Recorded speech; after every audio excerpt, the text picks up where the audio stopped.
In this video, we're going to talk to you about core location, which is the Apple Location Services APIs. Before we use core location, it's very important that we import the correct frameworks into our application.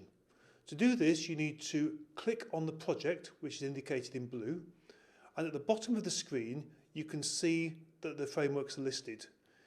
You need to make sure you import the core location framework before you start writing some code. You won't be able to use core location until you've imported the frameworks into your classes. And the first thing you need to do once you've done that is to create a CL Location Manager object. The best practice is, as we show here, is to create a private property, synthesize it, and then in your view did load, allocate it.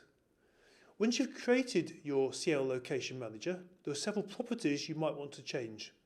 The distance filter determines how far you have to move before it grabs the location again. Desired accuracy is how accurate the location is going to be. And this can be varied between 100 meters, 10 meters, 1,000 meters. The more accurate you make your application, the more the battery is going to drain. If you make it low accuracy, it uses cell tower triangulation and Wi-Fi hotspots. If you start to require a high degree of accuracy, it's going to start using the GPS chip. Once you've set these properties, you can start updating location, which triggers the location-based services to switch on the GPS chip and the triangulation tools. The problem you're going to have with your application is if you start using GPS a lot, it's going to really drain the battery. So what we should do is switch location services off when we're not using it. Ideally, at the bare minimum, when the view is not showing, we should switch off location services. When the view is showing, we should switch it back on again.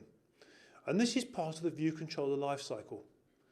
The two methods we need to implement are view will appear, which gets fired just before the view appears on the screen, and we can switch location services on. And the second one is view will disappear, and that triggers moments before the view gets deleted. And we should switch location services off again. Once you've got your CL Location Manager, you need to call the location property, which returns a CL Location object. And this is read-only, and this gives us information about where the user is currently positioned. And for example, this CL Location object has a coordinate property which returns a CL location coordinate 2D, which is a structure, which contains the latitude and longitude of where the person is when the application is running. And as you can see, once you've got the latitude and longitude data, these are floats which you can then display or send back to a web service as you require. The final thing we're going to talk about is how do we test location services if we're running in the simulator. Now, if you test it out, you'll find by default the simulator is positioned in Cupertino, which is the Apple headquarters. If you don't wish to be in California, there's a little drop-down list in the bottom pane which allows you to switch your location between certain locations around the world.